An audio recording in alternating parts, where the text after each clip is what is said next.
Risk घर में ना हो तो फरमाया गया मुसल्ला बिछा दो, आगे बेटियों को बैठा लो। फरमाया फिर झोली फैलाओ, कहो मालिक इस बेटी का सदका अता फरमा दे। कहते अपने हाथ में बेटी का हाथ रख के दुआ मांगो। फरमाया गया हाथ नीचे बाद में आते हैं, अल्लाह आसमान से रिस्क पहले उतार देता है। इतनी बड़ी नेमतें हैं, खुदारा बदलगार है, उसने मुझे और आपको हुजूर की उम्मत में पैदा किया है। और ये इतना बड़ा करम है अल्लाह का, इतना बड़ा करम है कि अगर इस शुक्रिये में पूरी जिंदगी सजदों में गुजार दी जाए तब भी इस एहसान का बदला नहीं अदा हो सकता है कि उसने हमें हुजूर की उम्मत में पैदा फरमाया है।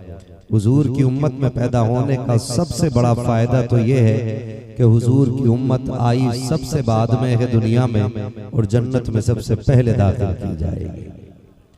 ये सबसे पहला फायदा ये है। आखिरत के हिसाब से देखें कि आए सबसे बाद में है और जन्नत में दाखिल सबसे पहले किए जाएंगे। सारे नबियों की उम्मत मैदान क़यामत में सब बसब खड़ी होगी, तो जब हिसाब की बारी आएगी, जब एक एक लम्हा हर शख्स को मुश्किल लग रहा होगा, उस वक्त मेरा फरमाएगा महबूब पहले अपनी उम्मत लेके आइए, हिसाब का आगाज आपकी उम्मत से किया जाएगा। ये भी फायदा हुजूर की उम्मत में पैदा होने का है कि आगाज हिसाब का हुजूर की उम्मत से होना है। और अगली बात मैं कहूँ, अल्लाह करे ये बात सबके दिलो दिमाग में उतर जाए, एक बहुत बड़ा फायदा हुजूर की उम्मत में पैदा होने का ये है कि आप जितने चाहो गुनाह कर लो, अल्लाह आपकी सूरतें नहीं बिगाड़ेगा, आपको जमीन में नहीं धसाएगा, आपके लिए जमीन फाड़ करके आपको जमीन दोज नहीं करेगा। वजह यह है रब ने कुरान में फरमाया मा कान अल्लाहु लियुअज़्ज़िबहुम व अंत फीहिम रसूला, महबूब हम इन पे उस वक्त तक अज़ाब नहीं करेंगे जब तक आप इनके दरमियान रहेंगे, और हुजूर क़यामत तक अपनी उम्मत के साथ रहेंगे। हुजूर क़यामत तक अपनी उम्मत के साथ रहेंगे। हुजूर आए, कायनात मुस्कुराने लगी। हुजूर आए, बेकसों को सहारा मिला। हुजूर आए, दर्दमंदों को चारा मिल गया। हुजूर आए तो जिन्हें जीने का हक नहीं था उन्हें जीने का आसरा मिल गया। और बढ़ के अगली बात कहूँ, तारीख गवाह है कि हुजूर ने जब इस जमीन पर कदम रखा और देखा बेटियां दरगोर की जा रही हैं, मुस्तफ़ा ने वो इनकलाब कायम किया, वो इनकलाब कायम किया कि जो बेटियों को कत्ल करने पे फख्र करते थे, आज वो बेटियों को पालने पर फख्र महसूस कर रहे हैं। ये इनकलाब मोहम्मद अरबी के आने से पैदा हुआ है, ये इनकलाब सरकार दो आलम की आमद से पैदा हुआ है। मगर बड़ी तकलीफ के साथ ये बात कहनी पड़ रही है कि जिन जिंदगियों को सरकार ने 1400 साल पहले बचाने का बेड़ा उठाया था, आज वही जिंदगानियां फिर खतरे की सुई पे आकर के अटक गई हैं। जिन जिंदगानियों के लिए मुस्तफा ने अनथक कोशिश की थी, आज फिर वही जिंदगानी मौत के कगार पे ला करके खड़ी कर दी गई है। आप कहेंगे मौलवी क्या बात कर रहा है, तो ये बात मैं 100% कह रहा हूँ। हॉस्पिटल में जाकर के देखो, कोई बेटी की विलादत से मुंह लटकाए बैठा है। जाकर के देखो, कोई कहता है मुझे तीसरी बेटी नहीं चाहिए, कोई कहता नहीं हमें घर के अंदर बेटी की नहीं बेटे की आवाज चाहिए। कितने घरों की कहानियां ये हैं कि कई घरों में बहुओं को जिंदा जला दिया गया। कितने घरों की कहानियां ये हैं कि कई घरों में बेटियों को जहर दे करके मार दिया गया। मैं पूछना चाहता हूं पूरी कायनात आलम से, अगर तुम जिंदगी देने की पावर नहीं रखते हो तो किसी की जान लेने का हक तुम्हें किसने दे दिया है? बेटियां अगर पैदा होती हैं, इसमें माँ का क्या कसूर होता है? अगर बेटियां दुनिया में आ रही हैं तो इसमें माँ की खता क्या है? कितनी बेटियों को इसलिए तलाक दे दिया जाता है कि उनके शिकम से बेटियां ही बेटियां पैदा हो रही हैं। मैं कहना चाहता हूं जो दुनिया में बेटियों को बोझ समझ रहे हैं, जरा तारीख का ये बात पलट करके देखें। अगर बेटियां बोझ होती तो खुदा महबूब के आंगन में कभी 4 बेटियों जैसे फूल न खिलाता। अगर बेटियां ऐब होती तो खुदा महबूब को 4 बेटियां अता न करता। आज मैं कहना चाहता हूं, आप अल्लाह से बेटे मांगते हो सिर्फ इसलिए कि बेटे बुढ़ापे का सहारा होते हैं। मांगो बेटे, तुम्हारा हक है, लेकिन रोके अल्लाह से बेटियां भी मांग लिया करो, इसलिए कि बेटे बुढ़ापे का सहारा होते हैं, बेटियां आखिरत का सहारा हुआ करती हैं। बेटे दुनिया का सहारा होते हैं, बेटियां उकबा का सहारा होती हैं। बेटे बुढ़ापे में काम आते हैं, बेटियां जहन्नम से बचाने में काम आया करती। नारे तकबीर, नारे रिसालत, जश्न ईद मिलादुन नबी। दिल के फपोले जल उठे सीने के दाग से, घर को आग लग गई घर के चिराग से। अगर ये हट भी जाए फिर भी मैं इतना ही बोल लूंगा। इसकी बहस कम कर दो, आवाज दे सकते हो तो दे दो, इको हल्का करो, मेरी आवाज समझ में आनी चाहिए। तवज्जो है सारे लोगों की। आज कंडीशन कौम की है, माफ कीजिएगा, अभी परसों की बात है, एक बाप ने 2 बच्चों को जहर दे के मार दिया। और ताज्जुब ये है कि हुजूर का कलमा पढ़ने वाले लोग हैं। ये हाल हो गया। आज मौत नहीं रह गई है, आज एक बाजार बना दिया गया है इंसानियत का, तमाशा बना के रख दिया गया। याद रखो मुसलमानों, कामयाब हमारी जिंदगी तभी होगी जब हुजूर के दिए हुए तरीकों को अपनाया जाएगा, वरना 1000 जलसे लाखों महफिलें कोई नतीजा नहीं। तभी तब्दीली आनी है जब मयारे जिंदगी मुस्तफा का किरदार होगा। मैं अगर अभी पूछ लूं ना कितने लोगों को दुआए कुनूत आती है, तजवीज की रियायत से बंदे खड़े होकर सुनाते हैं, कसम खा के कहता हूं 95% बच्चों को, लोगों को यहाँ पे दुआए कुनूत तजवीज की रियायत से नहीं आती होगी। और ये हमारी कौम का अलमिया है। और जिन्हें नमाज नहीं आती वो ये फैसला करेंगे कि कौन हक पे है और कौन नहीं। मरना एक दिन, मरना एक दिन। दीन ऐसे नहीं फैला। हुजूर के सहाबा में कोई जाहिल नहीं था, सारे इल्म वाले लोग थे। और दौरे फारूक आजम का हाल तो ये था कि बाजार में गैर फकीह को आने की इजाजत नहीं थी। ये दौर इस्लाम ने देखा है और आज भी ये दौर इस्लाम को देखना पड़ रहा है कि उसके चाहने वालों को 95% नमाज नहीं आती है। ये अलमिया है हमारा। और हमें जन्नत फ्री में चाहिए, किसी का बाप जन्नत नहीं दे सकता है। एक जनाजा उठता है ना, एक जनाजा 1000 लोग जनाजे के साथ होते और नमाज में कितने खड़े होते? 10% लोग नमाज में आते हैं। कोई दीवार के इधर खड़ा, कोई पेड़ के नीचे बैठा है, कोई कहता जी जल्दी पढ़वा दो, तो ये जो बाहर खड़े क्यों आए? कहीं ने जनाजे की नमाज नहीं आती है। ये रोने का मकाम नहीं हमारे लिए। मुझे बताओ, सगा बेटा बाप के जनाजे में खड़ा नहीं होता है, इमाम इजाजत मांग रहे पढ़ाएं, तो बजाय इसके के सफ में से आवाज आती, कोने से बाहर से आवाज आती पढ़ाई जाए। ये कौन इजाजत देने वाला? का बड़ा बेटा है, क्यों इजाजत दे रहा वहां से? नमाज में क्यों नहीं आया? 2 बातें होती हैं, एक तो ये कि कोई कहता है इसके कपड़े नमाज के नहीं है, या ये कहा जाता है इसे नमाज नहीं आती है। दोनों बातों पे सर अपना दीवार पे मारने का मकाम है। अगर आपको नमाज नहीं आती है फिर टूट के मरने का गैरत मकाम है। और आप कहते हो आपके कपड़े खराब है तो फिर आपको बदरजे अतम डूब के मर जाना चाहिए। अगर आपके कपड़े खराब है तो आपको हक किसने दिया कि आप हमारे जनाजे के साथ चल रहे? कोई है पूछने वाला? मिट्टी देना ये असले ईमान समझ रखा है। खाली मिट्टी डालोगे चले जाओगे। ऐसे दिन नहीं फैला है, ऐसे इस्लाम नहीं फैला है। आज उलमा का कोई वकार नहीं है, क्योंकि ये सिर्फ इमाम है, ये सिर्फ मदरस है। ये 5000 लेकर के आपको मकतब में पढ़ाते, इसलिए इनकी वैल्यू नहीं। मैं समझता हूं दुनिया वालों के सामने इनकी वैल्यू हो ना हो, मदीने वाले के सामने इनका बड़ा। और ये बात मरने के बाद समझ में आएगी कि अल्लाह ने उलमा को क्या शान अता फरमाई।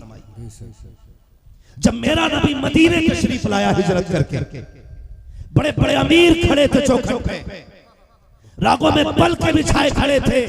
हुजूर मेरे मेहमान बने, हुजूर मेरे मेहमान बने, लेकिन महबूब ने अमीरों को वैल्यू नहीं दी। सुने और कान खोल के सुने। दौलत वालों को वैल्यू नहीं दी, वैल्यू दी तो अबू अय्यूब अंसारी को दी, जो इतना गरीब था कि जिसके पैर में जूतियां भी नहीं थी, चलने के लिए सवारी भी नहीं थी। अगर आपको अपनी दौलत की कसरत पे नाज है तो बंद कर दीजिए तमाशे। याद रखें हुजूर ने इल्म वालों से प्यार किया है। इल्म वाले ये बैठे लोग गारंटी के साथ कहता हूं, मेरा गरेबान पकड़ के मेंबर से उतार दे अगर बात झूठ हो तो। सुफ़ा पे जो बैठते थे सहाबा, जिनको मुस्तफा तालीम देते थे, वो वाक़े भी करते थे। कई कई दिन तक उनको खाना नहीं मिलता था, लेकिन जब कभी मिलता था, मेरे नबी की भी अपनी हालत ये थी जाहिरी जिंदगी में कि 7-7 दिन तक हुजूर के घर में चूल्हा नहीं जलता था। मैंने यहां तक पढ़ा है कि एक महीना हो जाता था सरकार के घर में चूल्हा नहीं जलता था। यह कंडीशन भी रही है। लेकिन जब कभी मिलता तो सरकार सुफ़ा के सहाबा को बुलाते, वो कहते उनको भी बुलाओ, ये खाना उन्हें भी खिलाया जाएगा। और आज हम ये कहते हो हाफिज जी ज़कात वाले, हाफिज जी खैरात वाले, मर के देख पूरी जिंदगी ऐश में गुजार लो। एसी और एयर कंडीशन रूमों में हम लोग जिंदगी गुजार रहे हैं, लेकिन जानते हो जब मौत का वक्त आता है उस वक्त एक तमन्ना जागती है, मैंने बेटे को डॉक्टर बना लिया है, मैंने बेटे को इंजीनियर बना लिया है, काश एक बेटे को कुरान का कारी बनाया होता, एक बेटे को इल्म दीन दिया होता। बताओ सेठ साहब इसकी क्या जरूरत पड़ गई? कहा जब रूह निकलना शुरू हो रही है, पहले टखनों में अटकी है, फिर घुटनों में आके रुक गई है, फिर आके कमर पे आके रूह ने डेरा डाला है, लेकिन रूह जब कमर परवास कर गई है, कमर को पार करके सीने तक रूह आई है, अब सीने से ऊपर जाने का नाम नहीं ले रही है। मैंने उलमा को फरमाते सुना है कि जब रूह निकलने का नाम न ले उस वक्त उनके सामने कुरान की सूरतें तिलावत की जाए, अल्लाह आसानी से मौत नसीब फरमा देता है। उस वक्त एहसास होता है काश एक बेटा कुरान का कारी होता, एक बेटा दीन का आलिम होता, एक बेटा हाफिज कुरान होता। आज बेबसी की जिंदगी न जीते, आज बेबसी की मौत न मरते। और लोगों मान जाओ अभी वक्त है, इससे पहले कि मौत का फरिश्ता आकर तुम्हारे गिरबान में हाथ डाले उससे पहले जाग जाओ और बरेली वाले के फैजान को पैगाम पे अमल करो। उन्होंने कहा था आज ले उनकी पना, आज मदद मांग उनसे, कल न मानेंगे कयामत में। नारे तकबीर, नारे रिसालत, जश्न ईद मिलादुन नबी, नारे तकबीर, नारे रिसालत। दीन सीखो यार, सीख लो दीन। वक्त कम रह गया है, मौत आने वाली है, अब वक्त नहीं रह गया, अब वक्त नहीं है उछल कूद का। हमने 70 साल तक डांस किया है, कुछ नहीं किया 70 साल तक। यही वजह है आज एक काम और एक कामयाब और एक बेहतरीन नस्ल को हम जन्म देने में फेल हो गए। आपने पैसा कमाया होगा, आपने शोहरतें कमाई हैं, लेकिन आप एक अच्छी नस्ल को जन्म देने में फेल हो गए। आप कहेंगे कैसे? एक बंदा बताओ जो खुदा की कसम अपना वक्त मोबाइल पे जाया नहीं कर रहा हो, एक बंदा बताओ। और एक ऐसा बंदा बता दो मुझे, एक बंदा ऐसा पूरे आप उतरोला शहर में ढूंढ के दिखा दो जो रात के 3 बजे तक कौम की फिक्र में जागा।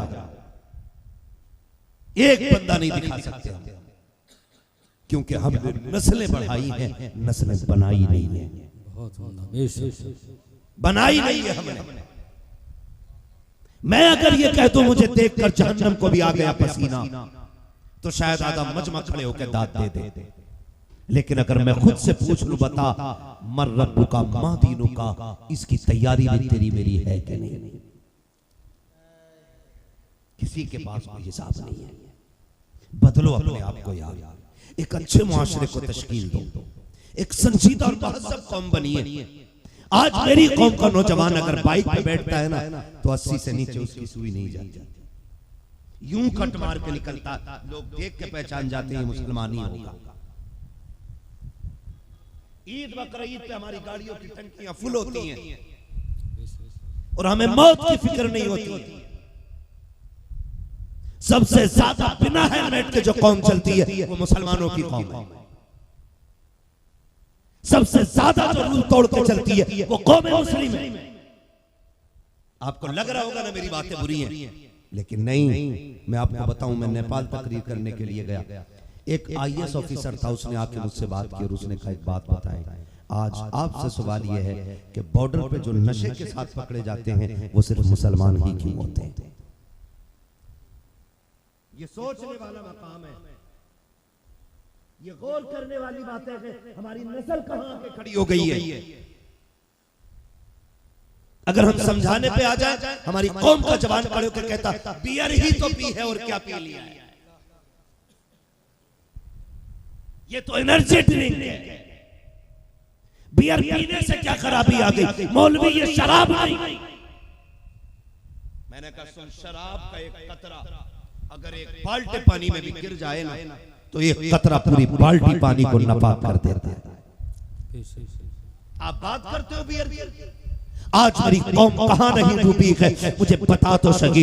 इसको नशे ने तबाह किया, इसको रिश्तों ने, नाजायज ताल्लुकात ने बर्बाद कर दिया। क्या बताओ तो सकी 70% रिश्ते क्या लव मैरिज के नाम पे नहीं हो रहे हैं, चैटिंग की बुनियाद पर रिश्ते नहीं हो रहे हैं, व्हाट्सएप और वीडियो कॉल के जरिए क्या तेरे मेरे घर की इज्जत रातों रात नीलाम नहीं हो रही है। कौन सा नशा रखी है। आज मोहम्मद अरबी का कलमा पढ़ने वाला टिकटॉक पे आकर के डांस की वीडियो बना करके 70,000 फॉलोवर बना के फख्र से कहता है कि मैं एक हिंदुस्तान का इज्जतदार नागरिक बन गया हूँ। 70,000 लोग मेरे फॉलोवर हैं, 70,000 लोग 18 घंटे में मेरी वीडियो देख लेते हैं। मैंने कहा सुन, तेरी एक वीडियो को 70,000 देखे या 70 लाख देखे, तेरे एक कदम को तेरे कंधे पे बैठे हुआ एक एक फरिश्ता देख रहा है। जो तू करता है वो भी लिखा जा रहा है, जो तू करके भूल जाता है वो भी लिखा जा रहा है। तूने अच्छा किया है वो भी लिख लिया गया, तूने बुरा किया है वो भी लिख लिया गया। ये रीलें तो मिट जाएंगी लेकिन कंधे का लिखा हुआ ये मिटाया नहीं जा सकता है। जब कयामत के दिन ये पूरी रील धोई जाएगी उस वक्त कोई बचाने वाला नहीं होगा। ये 70,000 बचाने नहीं आएंगे, 60,000 बचाने नहीं आएंगे। अगर बचाएगा तो अमीना का लाल बचाएगा। इसलिए मेरे इमाम ने कहा था आज ले उनकी पना, आज मदद मांग उनसे, कल न मानेंगे कयामत में अगर मान गया। बहुत बेशक सुभान। अपनी जिंदगियों को बेहतर करो और आखिरत की तैयारियां करो। मुझे इससे कोई सरोकार नहीं है, आप क्यों नहीं उछल लें, मत कूदो मत बोलो, मगर सुन लो मेरी बात, बदल दो अपने आप को। इस्लाम इतना सस्ता नहीं जितना समझ रखा है, जितना समझ रखा। माफ कीजिएगा तो हमारे कपड़े देखें आप, ईद का दिन होता है ना तब भी कुत्ता ड्रेस पहनती है ये कौन, कुत्ता ड्रेस। हाँ ऐसे कपड़े पहन के निकलते, गैरत आती है। हमें ईद के दिन भी कुर्ता पजामा नसीब नहीं हुआ, ईद के दिन भी हम मुसलमान न बन सके। हम जी हवा में रहे और फिर कह रहे हैं फलां ने मार दिया फलां ने मार दिया। सुने इन्नल्लाह ला युगय्यिरु मा बिक़ौमिन हत्ता युगय्यिरु मा बिअनफुसिहिम व इज़ा अरादल्लाहु बिक़ौमिन सूअन फला मरद्द लहु।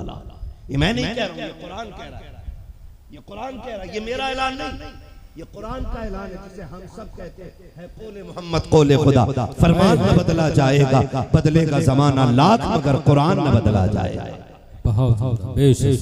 अल्लाह उस कौम की हालत उस वक्त तक नहीं बदलता है जब तक कौम अपनी हालत बदलने के लिए खुद कोशिश न करे। क्या कोशिश है हमारी, मुझे बताई जाए क्या कोशिश है? कोई कोशिश हमारी नहीं है। दीन इतना सस्ता भी नहीं है खुदारा। ये तो करम है हुजूर का कि हमारी सूरतें नहीं बिगड़ी है। ये करम है हुजूर का हमारे नाम के घर के नाम घर के दरवाजे पे हमें अभी तक जहन्नमी नहीं लिखा गया है। वरना पहली उम्मतें गुनाह करती थी, दरवाजे पे लिख दिया जाता था जहन्नमी, गुनाह माथे पे लिख दिया जाता था ये गुनाह करके आ रहा है। हाँ जिसने पूरी रात बिस्तर पे लेट के मोबाइल में फिल्म देखी वो सुबह के इमाम से कहता जी तुम्हारे नमाज पढ़ने का तरीका सही नहीं है, तुम्हारी क़िराअत दुरुस्त नहीं है। बदलो अपने आप को यार, खुदा लौट आओ, लौट आओ। जिस जगह पे चले गए वो हमारी नहीं है, वो हमारी नहीं है, वो हमारी नहीं है। हुजूर आए कायनात मुस्कुराई, हुजूर ने उम्मत के हाल को देख के आंसू बहाए थे। या अल्लाह इतने बुरे हालात और 63 साल मालिक कितने कम वक्त में दुनिया कैसे सवारी जाएगी। अल्लाह ने फरमाया इक़रा बिस्मि रब्बिकल लज़ी खलक़। ये पहला ऐलान जो हो रहा है गोया बता दिया महबूब इन्हें इल्म दे दो, हर बुराई का खात्मा खुद ब खुद होता चला जाएगा। जिस कौम को इक़रा कह करके खिताब किया गया था आज वो कौम सबसे ज्यादा जाहिल है, आज वो कौम सबसे ज्यादा पीछे है। जिस कौम को पढ़ने का हुक्म दिया गया था आज वो कौम अनपढ़ है। लेकिन मिजाज हमारा हो गया है नहीं कोई जरूरत नहीं है, देखा जाएगा, कोई नहीं देख पाएगा मेरे लाल, कोई नहीं देख पाएगा। छोटे से बड़े मैं सबसे कहना चाहता हूँ खुदारा कब्र में कोई किसी को नहीं देखेगा, सबको अपनी अपनी झेल लेनी है, सबको अपनी अपनी हिसाब देना है। कोई नहीं आना है कब्रों में, जैसी करनी है वैसी करनी है। इस्लाम बहुत मुश्किल से फैला है। हुजूर ने जब देखा बेटियां कत्ल की जा रही है, माओ का कोई वकार नहीं, बाप की कोई इज्जत नहीं, हुजूर ने वकार की, इज्जतों की महराज को उसको अता फरमाई, फिर जाकर के बेटियों को वकार मिला है। आज कंडीशन हमारी है, आज कंडीशन ये हमारी बेटी नकाब पहन के गैर के साथ कोर्ट मैरिज कर ले रही है, कोर्ट मैरिज कर ले रही है।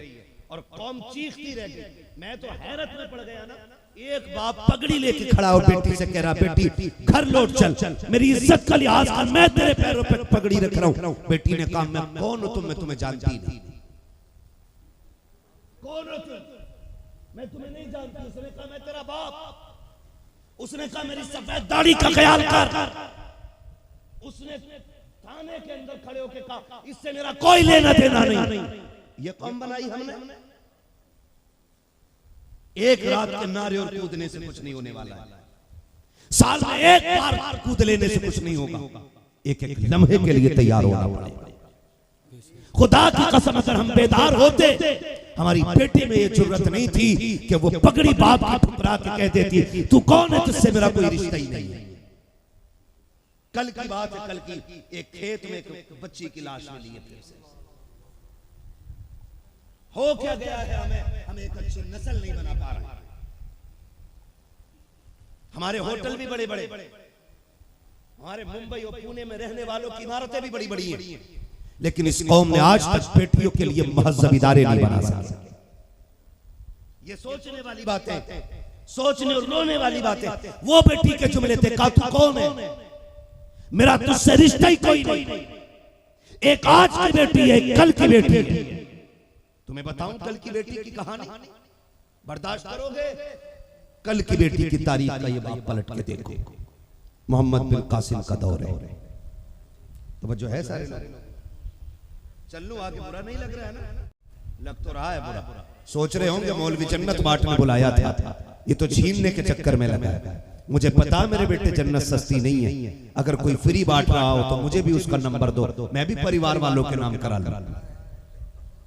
हाँ, जन्नत सस्ती हो तो मुझे भी बताओ। मुश्किल है, मुश्किल। हमारी बेटियों की इज्जत थाने में चली गई। जो बाकी बची बेटियां जो बची वो जेलों में। और खुल के ये बात कही गई कि हम इनकी बेटियों को अपने बच्चों की माएं बनाएंगे, और ये कौम फिर भी नहीं जाती। हम फिर भी पार्टियों में बियर पीते रहे, रात के 3 बजे तक मोबाइलों के नशे में डूबे रहे। दोनों नशे ही, मोबाइल का नशा हो या शराब का नशा हो, ये दोनों नशे। और नशे की पहचान ये जिसके बगैर रहा ना जा सके, वो लत होती है। मोबाइल के बगैर रह सकता है? बंद करके दिखा दो एक मोबाइल के बगैर, 24 घंटे किसी को पागल हो जाएगा वो। ऐसी लत पड़ गई है हमारी कौम को मोबाइलों की। बेटे तो बेटे, बेटियों पे भी इतने बड़े बड़े मोबाइल। कोई पूछने वाला है इनसे कि तुझे इतने बड़े मोबाइल की जरूरत क्या पड़ गई? कौन सी फैक्ट्री है तेरी जो तेरे खून के बगैर बंद हो रही है? कौन सा बिजनेस है जो मोबाइल के बगैर ठप हो गया? जिन बेटियों के हाथ में कुरान होना था, उन बेटियों के हाथ में मोबाइल आ गए, तो बेटियों को बचाएगा कौन? और बीवियों के गुलामों ने वो हद कर दी कि घरों के अंदर सीरियल चालू किए। जो आग बाहर नहीं लगी थी वो घर के अंदर लग गई है। ये अफेयर, बॉयफ्रेंड, ये किधर से निकल के आया? ये सारी चीजें सीरियल से निकल के आई है। हमारी कौम में इसका तसव्वुर भी नहीं था। अभी 20 साल पहले पलट के देख लो तो इस रिश्ते का कोई हिंदुस्तान में वैल्यू और मकाम ही नहीं था। आज हर घर के अंदर ये रिश्ता दाखिल हो चुका है, और बाप इस रिश्ते को बड़ी इज्जत से तस्लीम कर रहा है। कौन है? बेटी का फ्रेंड आया, बेटी का दोस्त आया। मैं तो बाप, शोहर, भाई सबको बेगैरत मानता हूं जो इन रिश्तों को घर के अंदर एंट्री देते हैं। बेगैरत है वो। ऐसो को इस्लाम ने दयूस कहा है। ये मैं नहीं कह रहा हूं, ये इस्लाम कह रहा है। दयूस है वो जो बहन बेटी की इज्जत आबरू की रखवाली नहीं। आज हम कहां खड़े, कहां हो गई हमारी बेटी? कितनी बेटियां मुर्तद हो गई, कितनी बेटियां बेदीन होती जा रही हैं। किसी को तालीम के नाम पे बहकाया गया, किसी को ट्यूशन के नाम पे लूट लिया गया, कोई जॉब के नाम पे छीन ली गई बेटी, कोई सर्विस के नाम पे बेटी छीन ली गई। किसी को कहा कि तुम्हें काम दिया जाएगा इसलिए बेटी छीन ली गई। मेरी कौम के नौजवानों जाग जाओ। खुदारा अगर तुम किसी जगह पर अपनी जगह मजबूत होते तो बहन बेटियों को मजदूरी करने की जरूरत नहीं होती। अगर तुम वाकई मर्द होते तो बेटियां ऑफिस ऑफिस में जाके जॉब नहीं करती, अगर तुमने घर की जिम्मेदारी संभाली होती तो बेटियां सर्विस के लिए बाहर न निकलती। मैं ये नहीं कहता बेटियां निकलने वाली गलत होती हैं, नहीं, इनके निकलने का नाजायज फायदा उठाया गया है, इनकी जॉब का नाजायज फायदा उठाया गया, इसलिए कि बाप बेगैरत था इसलिए बेटी को जॉब के लिए निकलना पड़ा, भाई निकम्मा था इसलिए बहन जॉब के लिए निकली। क्या बहनों की कहानियां ये नहीं है कि वो कमा करके भाइयों को पढ़ा रखी है? क्या बेटियों की कहानी ये नहीं है कि वो कमा करके घर चला रखी है? मैं कहता हूँ अगर मर्द बन जाए तो कभी बेटियां बाजार में नहीं निकलेंगी, और जब बेटियां घर के अंदर रहेंगी, किसी की माँ ने दूध नहीं पिलाया, हमारी बेटियों को नजर उठा के देख सके, हाथ लगा सके। अल्लाह ने हमें वो गयूर आंखें दी है, हम सर कटा सकते हैं लेकिन बेटियों के ऊपर उठने वाले हाथ को सलामत नहीं रहने दे सकते। सुभान ये हमारी गैरत है, लेकिन गलती हमी से हुई है, हमी से हुई है। हमने नहीं कमाया, हमने पूरी जिंदगी मोबाइल चलाया, लाश उम्र आकर के हमने बहन बेटियों की कमाइयां खाई। कितने बड़े नामर्द हैं वो लोग जो बहन बेटियों की कमाइयों पे पल रहे हैं। निकलो इन चीजों से, मर्द बनो, खुद कमाने के आदी बनो। दौलत बुरी चीज नहीं है, दौलत बहुत अच्छी चीज है, मगर कब जब दौलत उस्मानी हो। दौलत बहुत बुरी है जब दौलत कानूनी हो। अमीर बनो। उन नौजवानों से कहता हूं बंद करो ये गेम, बंद करो सीरियल देखना। 3 घंटे देख के तुझे क्या मिला? तेरा नुकसान हुआ है। अगर वही 3 घंटे तुम अपने किसी काम में लगा लो और उससे 500 रुपए भी कमा लो तो हलाल के पैसों से जो नस्ल पलती है ना, वो सिर्फ पलती नहीं है, नस्ल बनती भी है, नस्ल संवरती भी है। आप पूरी जिंदगी 22 साल तक गेम खेलते रहे, 22 साल के बाद तुम्हें घर आके कोई हाथ पकड़ के जोक देगा कि चल यहाँ नौकरी कर। अजीब तमाशा बना रखा, मुसलमानों को नौकरी नहीं मिल रही, नौकरी नहीं मिल रही, मिले कहां से? 18 साल तक तो गेम खेले, हाई स्कूल में रिश्वत दे के पास हुए, हाँ 11th में तुमने नकल की, साइंस का तुम्हें एक वर्ड नहीं आता है तो तुम निकाले नहीं जाओगे इंटरव्यू में, तो क्या तुम्हारा कोई बाप लगता है जो फ्री में तुम्हें जॉब देगा? काबिल बनो, काबिल। मिसबाही साहब को देखो, इतनी लंबी दाढ़ी है, हाँ IAS ऑफिसर है, हिंदुस्तान जानता है। दाढ़ी, साथ मिसबाही अल्लामा, और फिर IAS की कुर्सी, कोई रोक सका? क्यों? क्योंकि उस बंदे के अंदर काबिलियत थी, अपना हक लेने का दम था, इसलिए उसने अपनी कुर्सी हासिल की है। आप अपने निकम्मेपन पर कब तक भेदभाव का पर्दा डालते रहोगे? मेहनत कब करोगे आप? 18 घंटे पढ़ना पड़ता है, 18 घंटे। IPS बनने के लिए 22 घंटे आंखें फोड़नी पड़ती है, तब जाकर के इज्जत की कुर्सी मिलती है। हम 12 घंटे मोबाइल चला के खाली और सारे एग्जाम पास कर जाए। निकलो इन चीजों से। ऐसी निकम्मी नस्लें बहन बेटियों की कमाई नहीं खाएंगी तो क्या करेंगे? उस बेटी के वो जुमले आज भी सीना छलनी करते। उसने कहा था, नहीं जी, एक बच्ची ने अपना स्टेटमेंट डाला और उसने कहा कि बताओ, जब मुस्लिम शादी करने तैयार नहीं, अगर मैं किसी गैर मुस्लिम से शादी कर लूं तो फिर कौम के पेट में दर्द तो नहीं होगा?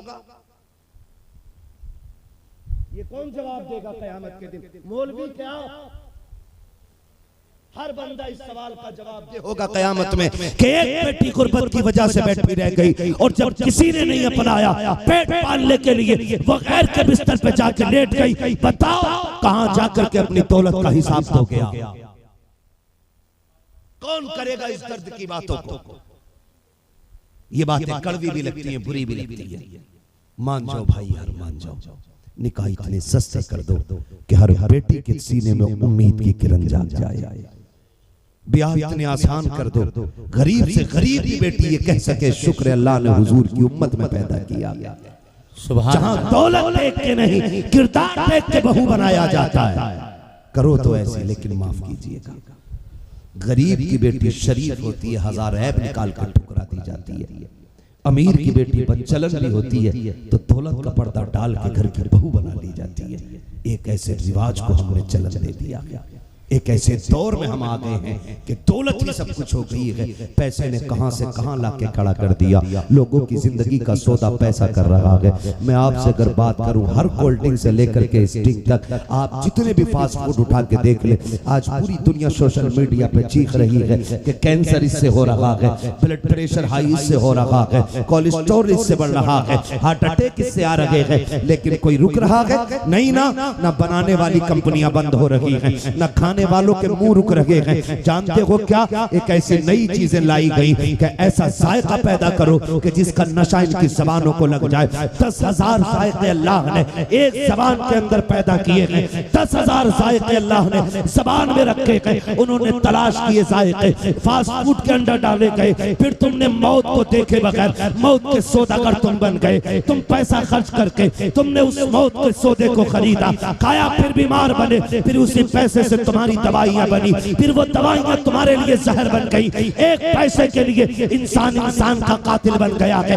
अमीर बनने के लिए स्टिंग बनाने वाले भी जानों का सौदा कर रहे हैं, कोल्ड ड्रिंक बनाने वाले भी जानों का सौदा कर रहे हैं, फास्ट फूड देने वाले भी जानों का सौदा कर रहे हैं। और बड़ी बात करने लगा हूं, अल्लाह करे हजम हो जाए। ये कल की बात है जो अहमदाबाद के अंदर फ्लाइट गिरी है, एक फ्लाइट क्रैश हुई है। उसके अंदर भी सिर्फ दुनिया का पैसा और लालच था जिसने सैकड़ों जानों को अचानक लम्हे के अंदर मौत की नींद सुला दिया। दुनिया इतनी मतलबी हो गई है कि अपने पैसे की खातिर जानों की फिक्र नहीं कर रही है। और मोहम्मद अरबी का कलमा पढ़ने वालों, तुमसे हाथ जोड़ के कहना चाहता हूँ, खुदा के वास्ते तुम तो इतने बदल जाओ, तुम तो निकलो इस दलदल से। पैसे को घर की दुल्हन न बनाना, दौलत को घर की दुल्हन न बनाना।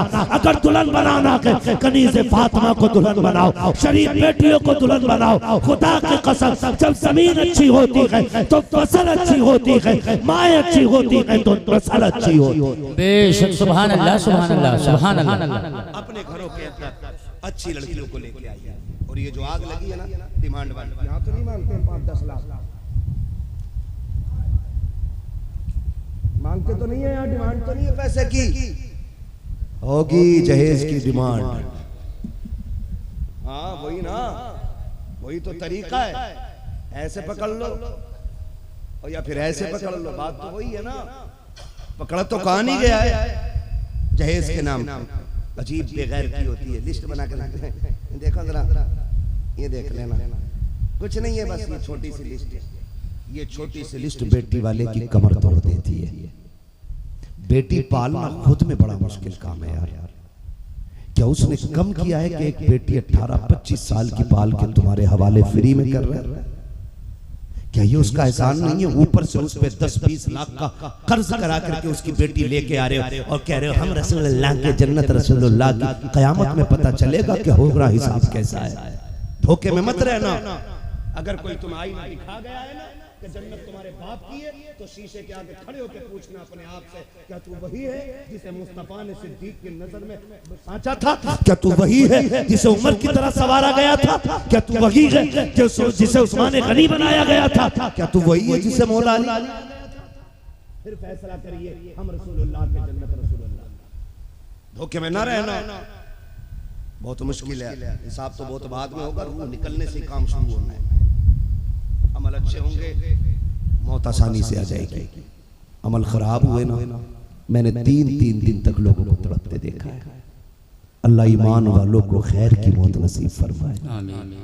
लोगों, हुजूर की जब विसाल का वक्त आया ना, मलकुल मौत ने अपना काम करना शुरू किया और हुजूर की पेशानी पे हाथ रखा। इतनी तकलीफ दी, आका फरमाते इज़राइल क्या मेरी उम्मत को भी इतनी तकलीफ होगी जितनी मुझे हो रही? मलकुल मौत ने कहा था हुजूर आपको तो कुछ भी तकलीफ नहीं दी जा रही। तो मेरे नबी की आंख में आंसू आए। फरमाया जितना दर्द हो ना इस मौत के वक्त का, आज सारा मुझ पे डाल दो ताकि कयामत तक मेरी उम्मत को मौत का दर्द न महसूस हो। तो मलकुल मौत ने कहा था महबूब रब ने वादा किया है, वादा है जो तेरा होगा ना, मौत के वक्त उसे मौत का एहसास नहीं किया जाएगा। और भाई वरना खैरियत नहीं है, खैरियत नहीं है। मान जाओ यार, मान जाओ, निकल आओ इन चीजों से, निकल आओ। एक बेटी वाला बेटी दे देता है, सब कुछ दे दिया उसने।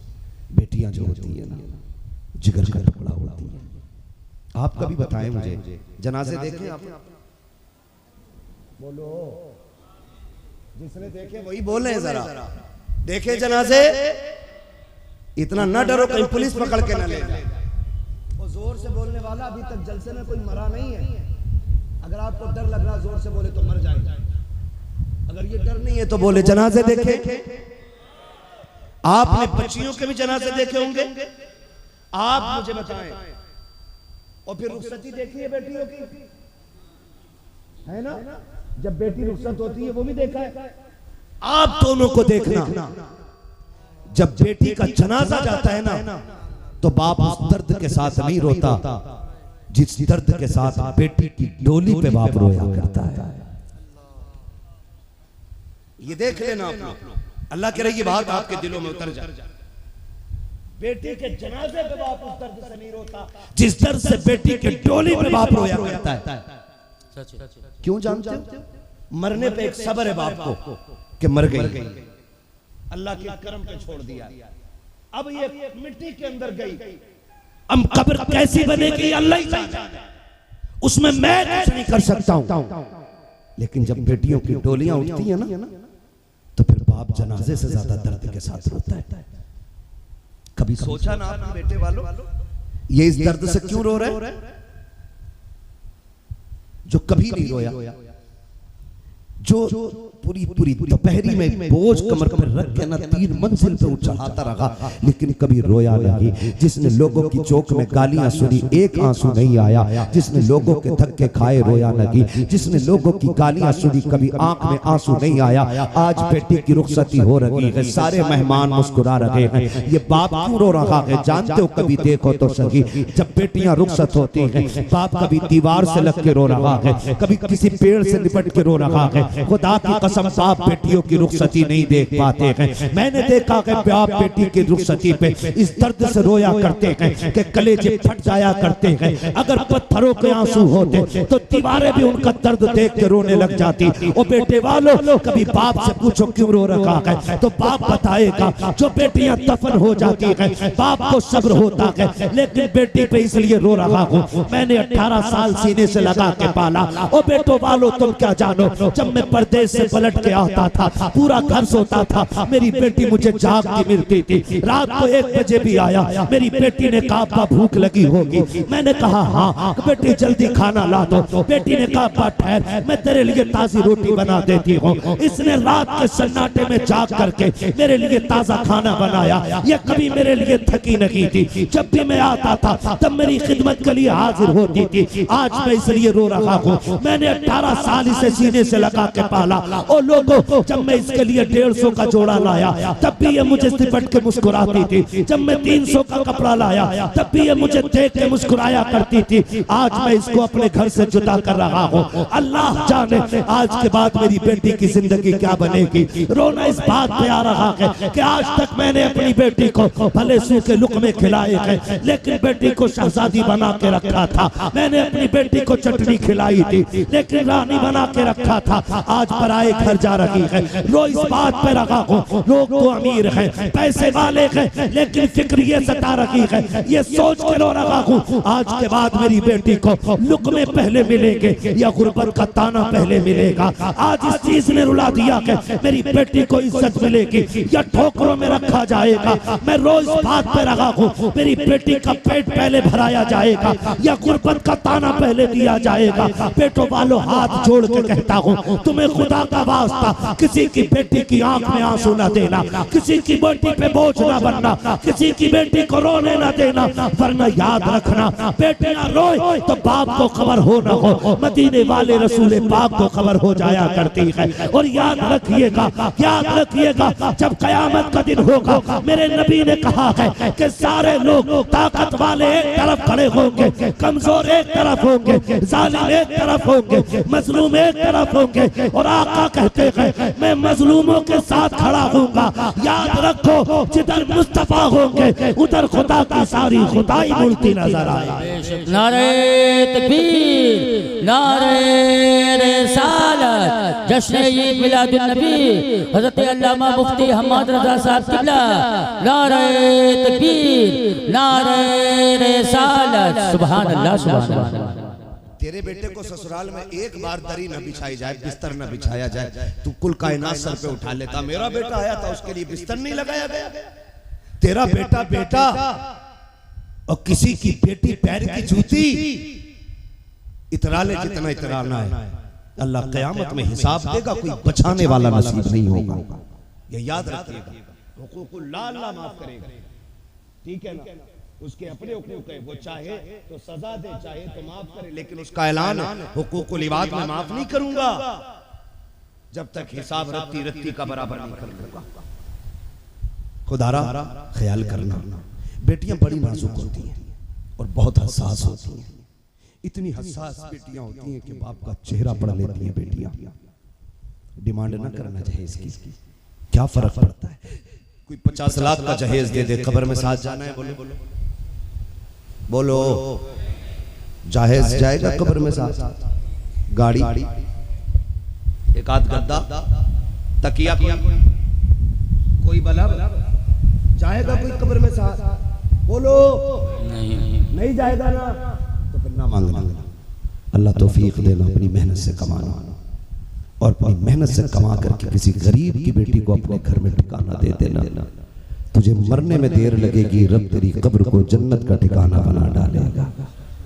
करेंगे इंशाअल्लाह, करेंगे इंशाअल्लाह, वादा करते हैं। दरवाजे लोग भी अंधेरे में बैठे, डंडी ना मारिएगा, करेंगे इंशाअल्लाह।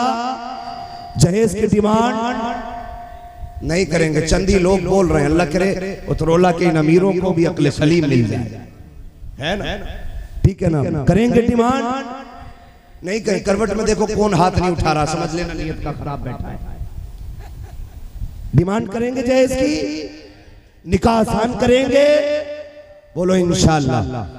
बेटियां बड़ी नरम होती हैं, बड़ी नाजुक बेटियां होती हैं और बेटियों का प्यार भी बड़ा अनोखा होता है, बड़ा अजीब प्यार बेटियों का होता है। अगर मैं बात करूं बड़ा वक्त लगेगा, बड़ा वक्त लगेगा। बेटियां इतनी अहम होती हैं और इतनी नाजुक होती हैं बेटियां कि उनके लिए करोड़ों का तोहफा ना हो, दो बातों का तोहफा लोगों के करोड़ों पे भारी पड़ जाता है। दो बातों का। उम्मुल मोमिनीन सैयदा खदीजतुल कुबरा रज़ियल्लाहु ताला अन्हा, हाँ, जो सैयदों की नानी हज़रत खदीजतुल कुबरा रज़ियल्लाहु ताला, जब आपके विसाल का वक्त आया ना, उन्होंने हुजूर को बुलाया और फरमाने लगी, सरकार से अर्ज कर दिया, रसूल अल्लाह मेरी थोड़ी सी गुजारिश। आका ने फरमाया क्या? उन्होंने अपने गले का हार निकाला, फरमाया ये मेरी ज़ैनब को दे देना। प्याला लिया, कहा ये रुकैया को दे देना। संदूक उम्मे कुलसूम को दे देना। 3 बेटियों को आपने कहा, चौथी बेटी सैयदा कायनात रह गई। हुजूर फरमाते हैं खदीजा चौथी बेटी को दिया ही नहीं कि भूल गई। इतना सुना ना, हज़रत खदीजतुल कुबरा की आंख में आंसू आ गए। हुजूर फातिमा जैसी बेटी को कौन भूल सकता है? का फिर उनको कुछ नहीं दिया?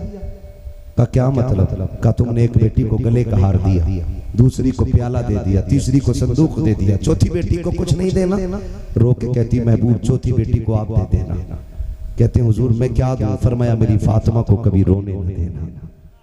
ये चौथी बेटी के लिए हज़रत खदीजा ने मांगा। कहा क्यों? कहा मेरी बेटी सबसे छोटी है और बच्चे बड़े नाजुक होते हैं, हुजूर मेरी बेटी को कभी रोने न देना।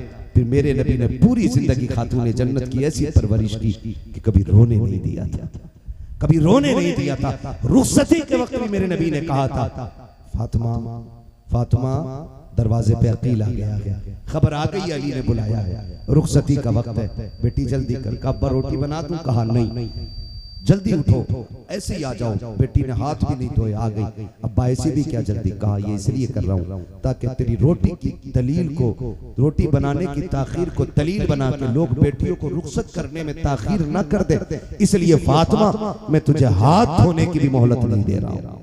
ये मेरे नबी ने अमल करके दिखाया। और बेटी रुखसत होने लगी। सुने जरा गौर से, बेटियां क्या होती हैं। रुखसत होने लगी, फरमाया उम्मे सलमा जाओ घर से कोई चादर ले आओ। अंदर उम्मे सलमा गई, कोई चादर तलाश की, नई चादर नहीं मिली, आके खड़ी हो गई। महबूब कहते नहीं मिली चादर, का हुजूर घर में कोई नई चादर नहीं है। का फिर पुरानी लेके आ जाओ। हुजूर पुरानी तो ये है, सरकार ने खोला ना तो 17 पैबंद लगे थे। हुजूर गिनते जा रहे हैं, रोते जा रहे हैं, गिनते जा रहे हैं, रोते जा रहे हैं। लाओ कोई बेटी सैयदा कायनात जैसी हो तो, दूल्हा लाओ मौलाए कायनात जैसा कोई हो, ला के दिखाओ जिस घर में अली दूल्हा बन के आया हो वो घराना कितना बड़ा घराना है। ला के दिखाओ ऐसा घराना। मेरे नबी गिनते जा रहे हैं, 17 पैबंदों वाली चादर सरकार ने हाथ में ली। फरमाया फातिमा सर आगे कर, यहाँ 17 पैबंदों वाली चादर ले ले, वादा करता हूँ कयामत में जन्नत की सरदारी वाली चादर अता करूंगा। बेशक सुभान अल्लाह सुभान अल्लाह सुभान अल्लाह। ऐसे बेटियां रुखसत की जाती। हुजूर ने 17 पैबंदों वाली, और बेटियों से भी जाके कह देना मेरी बेटी कभी बाप से उसकी औकात से बड़ा सवाल न करना। किसी अमीर की बेटी का जहेज देख के बाप को मजबूर न करना कि वो गुर्दे बेच करके तेरा शौक पूरा करे। मत करना बेटियों बाप से डिमांड, उसकी मेहनत देख करके आपको डिमांड करनी है। वो किसान है, मजदूर है, अगर लगता है गरीब है ना तो कह दे बस अब तू हाथ उठा के दुआ दे दे, ये सबसे बड़ा जहेज हो जाएगा, ये सबसे बड़ा जहेज हो जाएगा, ये सबसे बड़ा जहेज हो जाएगा। कहते बाप से इतना मेरी बेटी मेरी बहन जब दुल्हन बने अब्बा कहे बेटी कोई कमी तो नहीं रह गई, बस इतना कह देना तेरी दुआओं की कमी रह गई है। जब भी मेरी याद आ जाए ना हाथ उठा दिया करना। जिन बेटियों के लिए दुआएं देने वाले बाप होते हैं ना वो दुनिया में भी रानियां होती हैं, आखिरत में भी शहजादियां बना करती हैं। तो बेटियों से मेरी इतनी गुजारिश है कि बाप से कभी डिमांड न करना। बेटों से इतनी गुजारिश है किसी बाप को मजबूर न करना। बेटियां बड़ी हसास होती हैं। हुजूर ने बेटी को रुखसत किया, बेटी को रुखसत करने की बारी आई ना तो हजरत उम्मे सलमा बाहर आई, या रसूल अल्लाह फातिमा चुप नहीं रही है। सुन बेटी क्या होती है, अल्लाह के लिए हर एक को बेटी का एहसास हो जाए। आप बेटे वाले ना तो अल्लाह के लिए बेटी का दर्द भी सीने में आए। या रसूल अल्लाह फातिमा चुप नहीं रही है, बार बार रो रही है। हुजूर फरमाते अंदर आए, फातिमा क्यों रो रही हो? अल्लाह अकबर, इतना सुना बाप के सीने पे सर रखा खातूने जन्नत ने, रो के कहती अब्बा आज अम्मी खदीजा की बड़ी याद आ रही है। हुजूर ने इतना सुना रो दिए, फरमाने लगे फातिमा खदीजा कहाँ से लाऊं?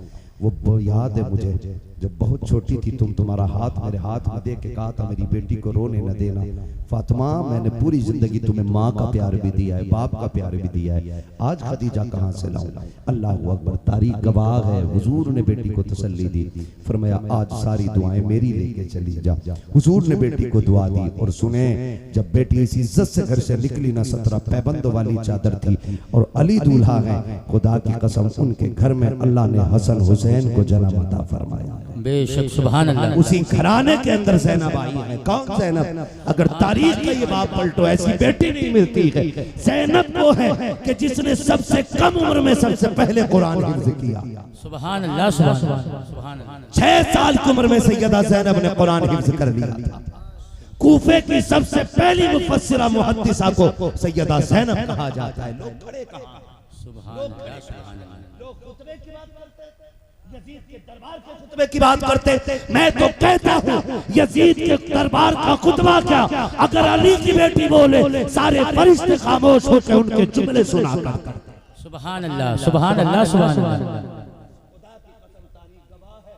ज़ैनब का कुरान जानते हो, जब करबला से ज़ैनब लौटी और अपने घर आई है तो अपने घर के दरवाजे पे जब आई, आज तो बेपर्दगी आम हो गई, सारे अली के नाम का लंगर खाने वाले बैठे, सारे हुसैनी बैठे। अब ये कलाम कर दूं सारे कपड़े उतार के दे देंगे, लेकिन मैं पूछना चाहता हूँ ताज़िए के नाम पे हमारे घरों की चादरें उतर गई, मेलों के नाम पे हमारी बेटियां बेपर्दा हो गई। क्या हुसैन पूछेंगे नहीं तुमसे कि मेरी बहन बेटी ने करबला में खानदान दे दिया था और सर का एक बाल कोई नहीं देख पाया था? तुम मुहर्रम की 10 तारीख के नाम पे बेटियों की इज्जतें नीलाम करते रखे। बताओ तुम जन्नती हो या हम जन्नती हैं? बताओ मुझे।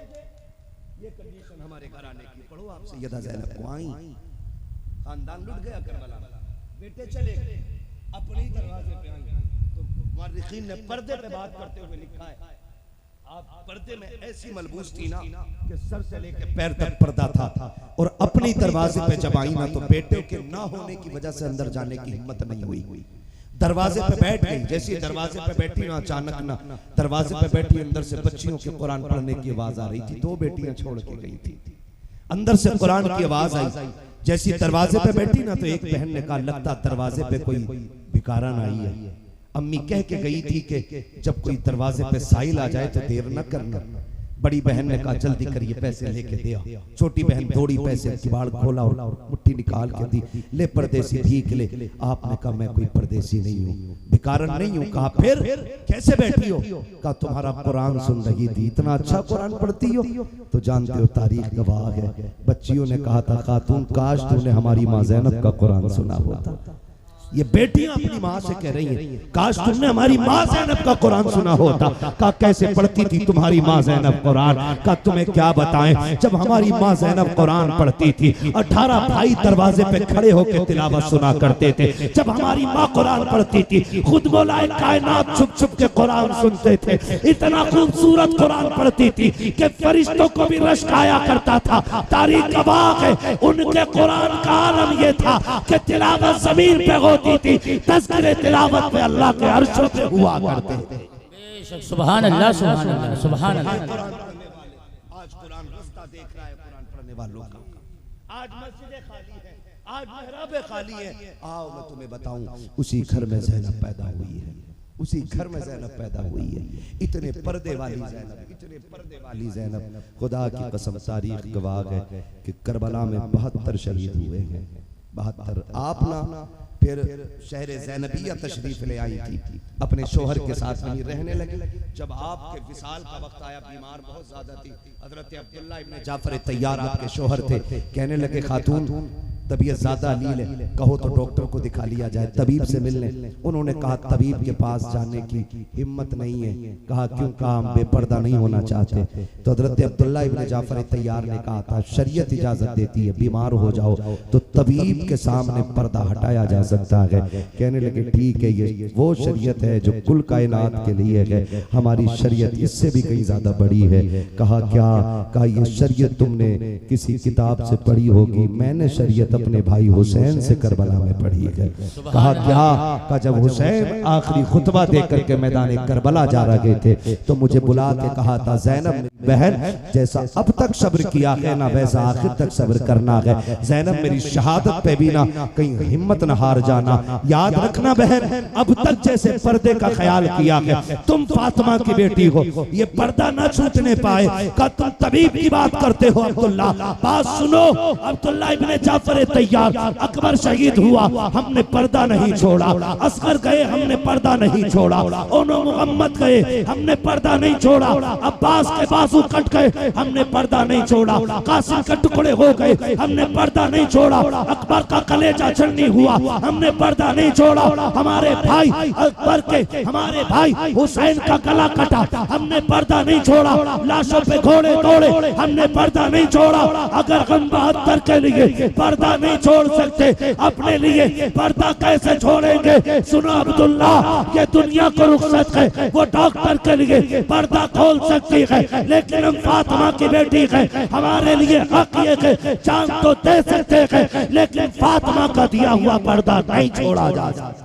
सुभान अल्लाह। नारे तकबीर, नारे रिसालत, जिक्र शुहदाए करबला, नारे तकबीर, नारे रिसालत।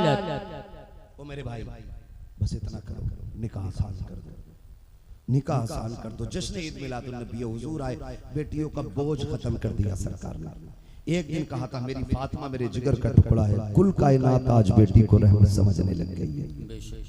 ये इनकलाब हुजूर के आने से आया। अगर किसी के जहन में ये बात है बेटियां बोझ हैं, बहुएं बुरी हैं, तो जहन से निकाल दो। खुदारा बेटियों को इज्जत दो और बता दो हुजूर जिस मिशन को आपने आगाज किया था आज तक आपकी उम्मत उसे निभा रही है। करेंगे इंशाअल्लाह, करेंगे इंशाअल्लाह।